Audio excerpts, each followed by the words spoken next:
Academy for Social Change presents the Eighth Amendment. The Eighth Amendment was passed along with 9 others that together became known as the Bill of Rights in 1791. There was a huge concern that without written rights, the national government would obtain too much power and become oppressive. Recalling how unfairly the British treated those accused of a crime, colonists created the Eighth Amendment to limit what punishments their new government could inflict. Excessive bail shall not be required, nor excessive fines imposed, nor cruel and unusual punishment inflicted. The excessive bail clause allows the accused an option beyond waiting in jail for their trials. Bail is money paid to the court in exchange for being released from jail pending a trial. If an individual appears in court, the bail money is returned. Judges set bail depending on the severity of the crime and the flight risk of the defendant. This clause declares that bail should be set to a reasonable amount. The excessive fines clause is similar. It states that the court can't sentence defendants to pay unreasonable fines. The fine should be proportional to the crime committed and consider the defendant's financial history. This clause also applies to when the court seizes property that was illegally obtained. Since the government profits from seizing assets, the civil protection prevents the government from abusing that power.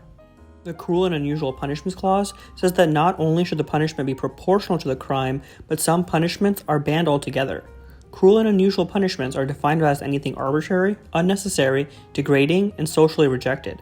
Some punishments banned by the courts include being burned alive, revoking the citizenship of a natural-born citizen, and death by starvation.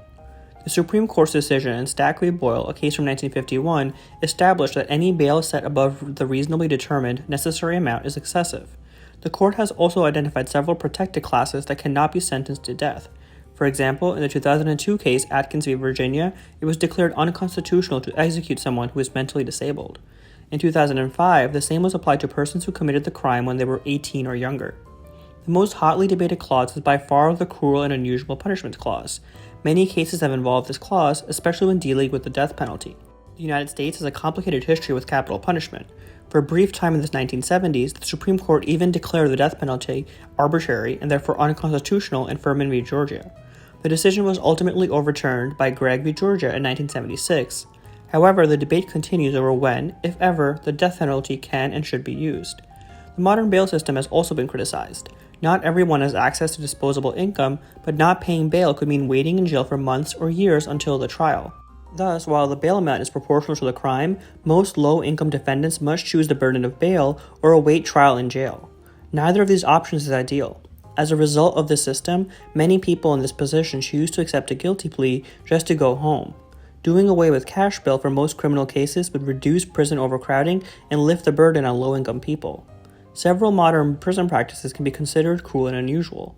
For example, roughly 80,000 people are held in solitary confinement in the United States. Lasting psychological and physical consequences of long-term isolation include anxiety, depression, and suicidal thoughts. These risks are particularly high for juveniles. Although prison and criminal justice reform advocates are staunchly against solitary confinement, the Supreme Court has so far declined to rule on its constitutional status. General prison conditions are also a cause for concern. While the courts have ruled that issues like not having toilets or denying medical care meet the criteria for cruel and unusual punishment, issues like leaking sewage pipes, unbearable temperatures, or severe overcrowding have not been addressed. These conditions pose severe health and safety risks to inmates, yet they're largely ignored. The Eighth Amendment highlights the fact that every citizen has rights, even those that have committed crimes. A democracy's strength is shown by how it treats those accused or found guilty of a crime. Those individuals still deserve to be treated with the dignity inherent to a citizen. However, as time goes on, prison conditions and methods of punishment will inevitably change.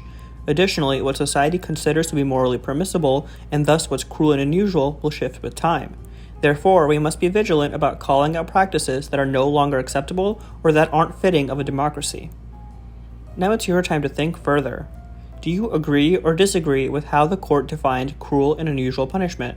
Why? What, if anything, would you add or change?